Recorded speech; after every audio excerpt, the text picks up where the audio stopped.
2 বছর একা ধারে ধারে ভোট বান করানো লাগে, রাত নেই দিন নেই, যখন কাজে তখন যাওয়া লাগে। এত বছর আপনি একটা হারাম খবর তৈরি করবেন, আপনি শান্ত হবেন।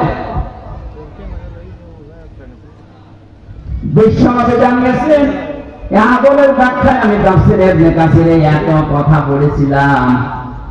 কোন মানুষ যদি সত্যি এটা নিজের জীবন থেকে শুরু করে যেখানে দায়িত্ব পাবে প্রতিটি জায়গায় আদল দেখাতে পারে, সে যেন বিশ্বাস করবে আমি আরশের ছায়ায় স্থান পেয়ে গেছি। আল্লাহ আমাদেরকে মেনে চলার তৌফিক দিন, বলেন আমিন। এই লিখেছেন কি এত? নারী ও পুরুষের পর্দার হুকুম কি? নারীর পর্দার হুকুম হচ্ছে মুখমণ্ডল, হাতের কবজি, পায়ের পাতা বাদ দিয়ে পুরা শরীর ঢেকে রাখা লাগবে, এটা রক্ষা।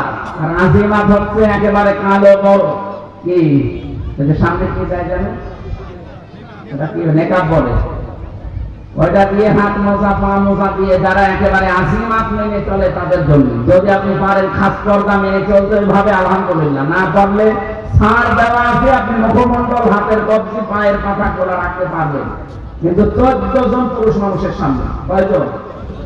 আপনার বাবা, আপনার ছেলে, আপনার ভাইয়ের ছেলে, আপনার বোনের ছেলে, আপনার নিজের জামাই, জামাই বলে তো নাকি মেয়ে বিয়ে দিয়েছেন সেটা লোক, ওই লোকটা ওইটা আপনার জামাই হয় আমাদের এলাকায়। এলাকায় কি বলে আমি জানি না, জামাই। এরকম 14 জন আছে। সূরা নিসার 21 নম্বর আয়াত পড়বেন বাড়িতে বাংলায়।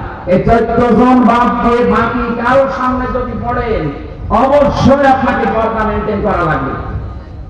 সে যদি কাবা শরীফের ইমামের সামনে, কথা বোঝেন।